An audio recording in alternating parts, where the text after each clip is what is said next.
Welcome to episode 3 of Faith Formation Essentials.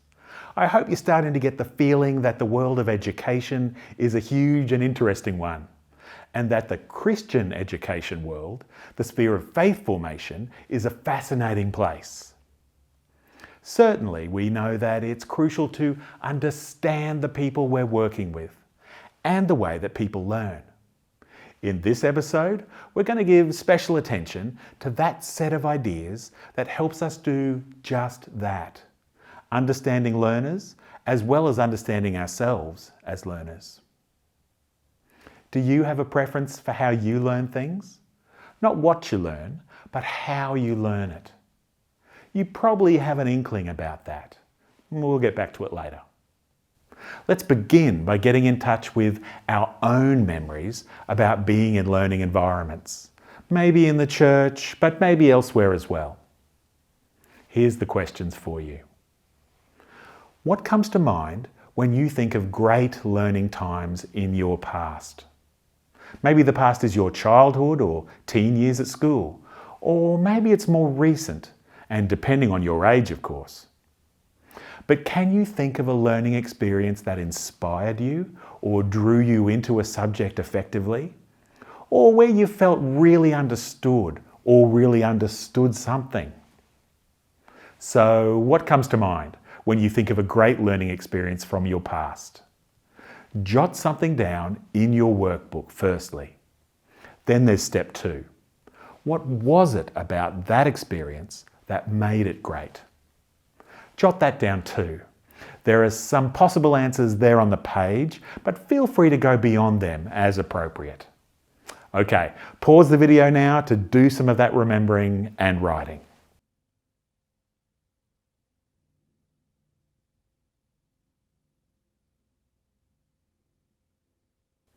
Okay, how did you go? Did you manage to think of something? I can remember a few. My modern history classroom from year 11 made the subject fascinating by always linking events in the past century to current things that were happening in the world. The teacher gave us the tools to understand the forces at work in the world we were living in, tools I still use every day. As well, in that classroom, we were treated as people there to learn, and we became those people. Independently motivated, and a bit like the adults we would someday be. How about you? If you're working in a group, feel free to take a moment to share, especially what it was that made that learning environment or moment great. Add ideas from each other to make a list. Things that make a learning experience great. Then, in your group, pray a prayer of thanks for these times in our lives. If you're working on your own, feel free to pray solo in the same way, a prayer of thanks for great learning. Pause the video now to do these things.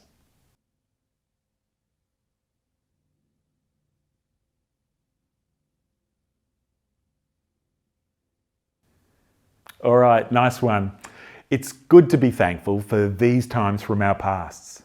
It also serves to remind us of some of the qualities that elevate learning above the ordinary. These are things we can aspire to establishing. Maybe the example of that great learning from your past means you already create some of the same stuff in ministry contexts today. Now, that's what it is to be inspirational. So, we're thinking about learning. You might remember our discussion about the 3-circle model last episode. That model helps us think about a structure for understanding the content of what we teach when we do faith formation. In the general realm of teaching, there's a way of doing similar for all knowledge. If you had to organise all of the things it's possible to know, how would you do it? You'll be happy that's a rhetorical question. In the educational world, we talk about the domains of knowledge. According to educational experts, if you want to organise knowledge, there are 3 domains. Firstly, you can talk about the cognitive domain. The cognitive domain contains all knowledge that is to do with straight facts and figures, but also critical thinking, problem solving, and the like. How many disciples were there? What titles do people use when referring to Jesus? How did early Christians respond to the resurrection? In the cognitive domain, we also evaluate and analyse ideas and apply them to everyday life. So there are processes involved which help us to do those things. That is the cognitive domain. The affective domain involves our feelings, emotions and attitudes, values as well, even what you might call dispositions. If the cognitive domain is fact-based, the affective domain is feelings-based, you could say. So it's one thing to know the names of the disciples. In the affective domain, we might wonder what it felt like to be a disciple. We might put ourselves into their shoes, to wonder what it was like to follow Jesus around the Middle East. We might derive a list of values we see expressed in that wandering group, or in the early church as well. This is the world of the affective domain. Rounding off these three is the psychomotor domain. It has the best name. This domain is all about utilising motor skills and coordinating them. It's about movement and spatial awareness. Now you might hear that and wonder about how this domain has any connection with the world of faith formation. But it is there. Even simple things like accepting the cup when we take communion, or learning to cross ourselves, if that's the kind of thing you're into, even lifting our hands when we sing, as some of us do. A communion service involves much ritualised movement that engages all participants. So once upon a time, the idea was that you could organise all knowledge. In other words, all things a human being could know into these three categories. Thinking knowledge, the cognitive domain, heart knowledge, the affective domain, and moving knowledge, the psychomotor domain. Of course, nothing remains static. So these days, you might also hear about the social domain. This is knowledge about teamwork and communication, leadership, and how groups work. Some people talk about the personal and social responsibility domain. That includes stuff to do with ethics and expression of ethics, how we behave in the world in relation to others and the world itself, the environment. Ultimately, it's really useful to be aware of these domains because it awakens us to the possibility that knowledge is not just about facts and figures or the cognitive domain. Our values, behaviours, and the practice of living alongside other people in community, all of that is of course crucial to how faith works. So it makes sense to be aware of a model about knowledge that explicitly examines these facets of understanding. If you're a trivia fan, you might be interested to know that this model and the next one we're going to have a look at are often linked to a gentleman named Benjamin Bloom. This is because he actually chaired a series of educational conferences where these ideas were developed back in the mid-20th century. So we're about to examine what people call Bloom's taxonomy. This is not his work alone, but he was the one who was able to shepherd it into existence and also edited the first book which outlined these ideas. So, if there are basically three kinds of knowledge, then there is also a hierarchy of ways of thinking in those areas. We're talking about a taxonomy, a word that really just means a scheme of classification. I use the word hierarchy because we think about this particular scheme as having lower level thinking processes moving to higher level thinking processes. This will all make more sense when we talk about what those processes actually are. And an example will help too. Let's say you're sharing a Bible story with a group for the first time, the Good Samaritan story from Luke chapter 10. You want to work on the story to help your group understand it and relate the central ideas to a contemporary setting. So what might we do? First off, we share the story itself with the group. There are a lot of ways to do this, depending on age level, room configuration, time for the whole activity, but let's not complicate things. Let's just focus on the thinking processes. So we share the story, just read it out. Next, we ask the group, what happened first? Take answers, then we can ask, what happened next? We're checking everyone is on the same page about what actually happens in the story itself. This is important because everything else that happens depends on this first. In Bloom's taxonomy, the very lowest level thinking process is remember. Lowest level doesn't mean unimportant or easy. It just means it's your starting point. People remember what happened in the story. Next on the taxonomy is understand, sometimes called comprehend. That also comes into play here because people are organising the parts of the story into order. So, with young people, we might even have a set of cards with moments in the story and have them put them into the correct order. Now, I'm not going into detail on every level of the taxonomy. You can see a version in your workbook. Briefly, application and analysis are the next two and might involve your group working out the message and making connections with the question Jesus is asked before he tells the parable or the story. Who then is my neighbour? The final two levels are evaluate and design, sometimes called create. In these levels, people demonstrate that they can understand the story and its messages and apply them to life. Evaluation might look like this. Rank this parable with others in terms of relevance for modern life or impact on teenagers or potential for a blockbuster movie plot. You get the idea. Another evaluation task might be to decide to what extent the parable of the Good Samaritan is effective in teaching about caring or communal welfare or challenging unjust structures of social thinking. To explore design thinking, you might have the group compose a letter from the expert in the law who asked the question. It might be a letter 6 months later, where the expert explains how chatting with Jesus about this idea changed him. Such a letter shows that the composer knows the message and can understand how it might be life-changing, and then project that life-changingness into the future.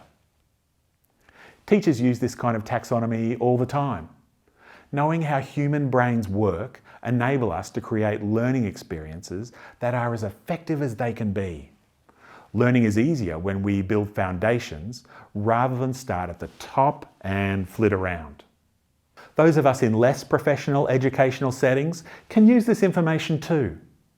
Being aware of this taxonomy can mean simple things like knowing the first thing to do after telling a story is to check for comprehension, for understanding, or asking learners to create modern-day versions of Jesus stories, but check they have the facts straight first. Okay, let's take a different tack. We've thought about teachers, we've thought about knowledge, we've thought about thinking processes. To put that together, teachers help us encounter knowledge and wrestle with it using thinking processes. But what about us as the learner? Do we all learn in the same way, or do we have preferences for how we learn? Ways of learning that help us in the teaching learning process? You won't be surprised to hear that yes, we do all have preferences. So let's start with a little scenario. Imagine yourself in a learning situation. Let's say you're in a classroom and the teacher or lecturer is using a PowerPoint presentation, as well as talking on and on about something important that you need to know: the repotting of rose bushes. What would you do to learn that? Some of us would watch the screen and take careful notes, maybe drawing diagrams. Some of us would listen intently to the lecturer and focus on what we can hear.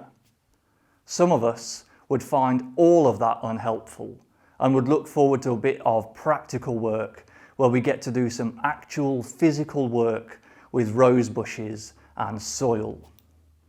Now that all sounds a bit broad, but I wonder if you get a sense of which of those categories you would fall into. In the broadest sense, human beings have been found to have 3 basic preferences for how to learn. We call this VAK, V-A-K, an acronym for visual, auditory, and kinesthetic. So, some people prefer to learn visually. They retain and absorb ideas best when there are images, charts, diagrams, or pictures. Visual learners love PowerPoint, especially if there are more images than just slabs of text, but visual text is okay too. Visual learners like to take notes because it makes the spoken word into text you can see. So, if they were sitting in an exam about repotting rose bushes, visual learners might visualize their notes in their mind. Auditory learners like to be able to hear the teacher. They learn best in this auditory mode from the spoken words of the presenter. It's useful to have the chance to repeat ideas back to the teacher, or explain something they've just learned, or even answer questions and discuss. So the auditory learner sits in that exam and hears in their mind what they need to know to do well.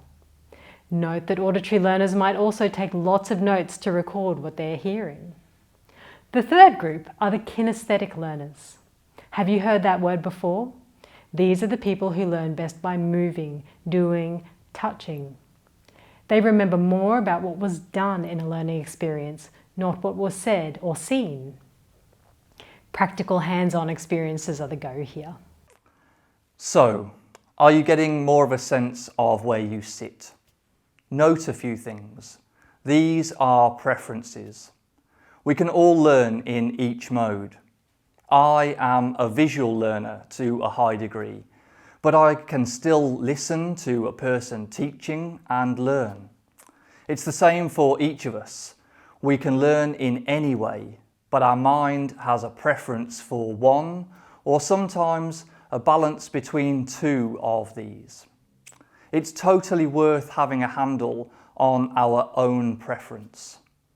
People tend to favour their own preference when they have to teach something. Subconsciously, we tend to imagine everyone is like us and would easily learn in the way that we do. The trick for us is to remember that in any group there will be a mix of people, each with a preference. If we want to be effective, we can make sure that each person is catered for. Say you're teaching about the Good Samaritan, as we were talking about before. You might tell the story using artwork, a collection of images, visual. You might discuss the central ideas, auditory. And you might conclude by acting out a modern version of the story, kinesthetic, or building a diorama using Lego figures.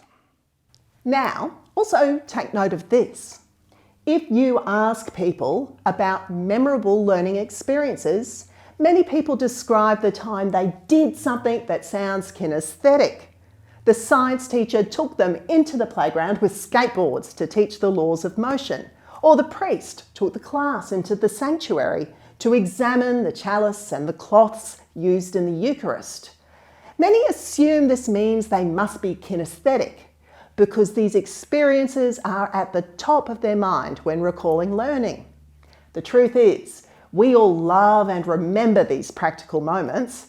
The reason we do? Perhaps because often these experiences are rare and stand out from the normal pattern of things. You see all kinds of percentages for what the distribution of these learning preferences are.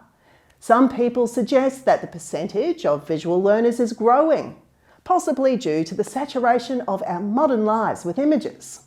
Some say we change over time because early schooling is mostly kinesthetic, middle schooling is more visual, and later schooling is auditory. But is the mode of schooling created according to dominant preferences, or does it create the preference? That's a big question, too big for this little course. Right now though, let's do a questionnaire to help you determine what your learning preference might be. Maybe you have an idea already.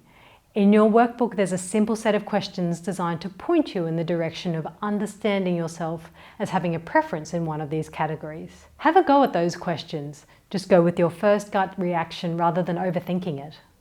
Once you've completed the responses, follow the instructions on the page to add up the scores in each category, and voila! Then start the video again and we'll process that material.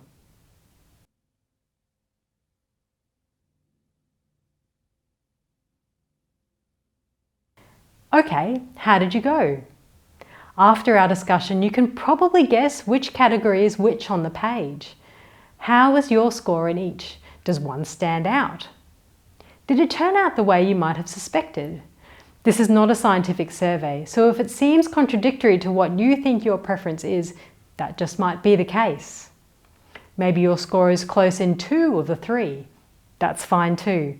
Maybe you're a balanced person. Just a final note on this VAK stuff. Think about the average Eucharist. There's a lot of teaching going on there. We are enculturated in subtle ways as we join in the service. But the main overt way teaching occurs is through the sermon. When you think about it, most sermons are 10 minutes or so of straight talking. This model suggests to us that sermons are great for auditory learners, but might not match the preferences of others. What do you think? We mentioned before that the VAK model of learning preferences is the broadest one, developed first in the 1920s. Another way to think about this area is the idea of multiple intelligences, an idea developed by Howard Gardner and published first in 1983. His theory is that intelligence is not just one kind of general ability, but that there are multiple intelligences, multiple ways to be intelligent. So for a long time, schools measured our intelligence by our ability with words and numbers. People might have been great at sports or with musical performance, but ability with words and numbers were privileged. Gardner says there are multiple intelligences. He initially proposed 7 of these, and yes, of course, there have been some additions since the 80s. There's the musical intelligence, being good at performing or recognising music. There's visual spatial, where people have good spatial judgment. The linguistic intelligence is about words and languages, telling stories and memorising poems and so on. The logical, mathematical intelligence is to do with numbers, of course, but also critical thinking and reasoning. The bodily kinesthetic is the sports area, good at timing, movement, dancing, even acting. The intrapersonal intelligence is about the ability to be self-reflective, understand oneself and one's reactions. The interpersonal intelligence is about sensitivity to others and the ability to work in groups. Now, there's overlap in some of these areas. Musicians might have musical intelligence, but playing an instrument involves bodily kinesthetic intelligence, and playing in a band or orchestra requires the interpersonal. Since the list of 7 was published, others have been suggested. The naturalistic intelligence is about relating to the natural world, one's natural surroundings. This might be demonstrated by farmers, ecologists, geologists, and once upon a time, hunter-gatherers. Gardner actually added this one to his list in 1995. Others have proposed a religious or spiritual category, though Gardner preferred the idea of existential intelligence. Having said that, there are actually stringent criteria for these intelligences, and existential intelligence doesn't meet all of them, to do with coherent neural systems and specific methods for determining levels. Anyway, the big takeaway for us as formers of faith might be that people are pretty amazing. Maybe it's also that people are of value no matter what kind of intelligence they show. It might also mean that those fidgety people we work with might be bodily kinesthetic people who need to move and can't sit still for long periods. And once again, we can tend to favour our own areas of intelligence, so we should be on the lookout for that. Being aware of our capacity for accidentally excluding people seems to me to be an important skill for faith formers. We want there to be as few barriers as possible to people learning effectively. Okay, that's been quite the journey. In this episode, we've thought a little about great learning experiences from our past as a way of getting in touch with what makes learning great in the first place. We've thought about knowledge and how it can be categorised. We've dabbled with Bloom's taxonomy, that hierarchical model of thinking skills. We thought through our preferences as learners and finished up with some stuff about Gardner's multiple intelligences ideas. Look how smart we must be now. Seriously though, there was a lot in that. Sitting back and reflecting on all of that content is meaningful, considering the implications for where you are and the people you work with now and into the future. Next time, we'll answer an interesting question. How do people develop in the various ways we've been thinking about, socially, emotionally, morally, etc.? Do they also develop in stages or styles in terms of faith? Can we look at the growth of faith in that way? I wouldn't be asking that question if the answer was no. What faith looks like as it grows next time on Faith Formation Essentials.